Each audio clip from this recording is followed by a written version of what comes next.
नमस्कार मित्रांनो, शनिवारच्या शिदोरीत तुमचं पुन्हा एकदा स्वागत। आजची आपली शिदोरी खास करून पालकांसाठी तर आहेच, पण त्या लोकांसाठी सुद्धा आहे ज्यांना सर्वच प्रकारची आपली नाती जपायची आहे। तेव्हा हा व्हिडिओ पूर्ण पहा। व्हिडिओ सुरू करण्यापूर्वी एक छोटीशी गोष्ट सांगतो। एका तरुणीने तिच्या बाल्कनीत 2 तुळशींची रोपं लावली होती, एक राम तुळस आणि एक कृष्ण तुळस।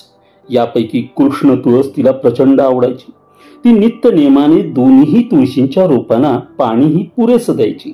पण ठराविक काळानंतर राम तुळस ही काही बहरत नव्हती, पण कृष्ण तुळस मात्र खूप सुंदर बहरलेली, मंजुळाने लगडलेली दिसून आली। त्यातही येणारा प्रत्येकच व्यक्ती बहरलेल्या कृष्ण तुळशीचं कौतुक करायचा, तिचे फोटो काढायचा आणि आपल्या मोबाईलमध्ये काढलेले फोटो तो इतरांना दाखवायचा। सहानुभूतीचे 2 शब्द मात्र या राम तुळशीच्या वाटेला यायचे, कारण ती बहरलेली नव्हती, ती कोमेजलेली होती। मित्रांनो, वरील गोष्टीचं तात्पर्य शास्त्रीय पद्धतीने सांगायचं झाल्यास वनस्पतींना देखील भावना असतात, हे शास्त्रज्ञांनी सिद्ध केलेलंच आहे।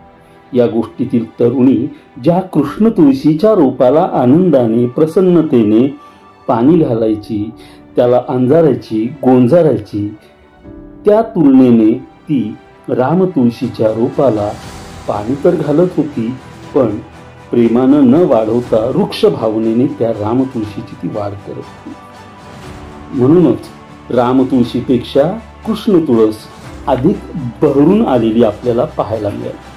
मित्रांनो, नात्यांचं देखील तसंच आहे। ज्या मुलामुलींना आई वडिलांचं प्रेम मिळतं, त्यांची भावनिक गरज पूर्ण होते। जीवन जगण्यासाठी अन्न, वस्त्र, निवारा, आरोग्य आणि आपली भावनिक गरज पूर्ण करणारं जवळचं कुणीतरी असावंच लागतं। तरच ते नातं त्या कृष्ण तुळशीप्रमाणे अधिक बहरतं, वाढतं आणि फलदायी ठरतं।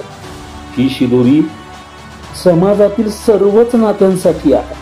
आई वडील व मुलं, सासू सून, भाऊ बहीण, मित्र, नातेवाईक, शेजारी पाजारी, अगदी मालक नोकर, या सर्वच नात्यांना ही गोष्ट लागू होते।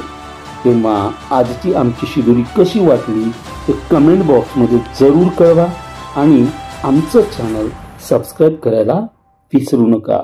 धन्यवाद।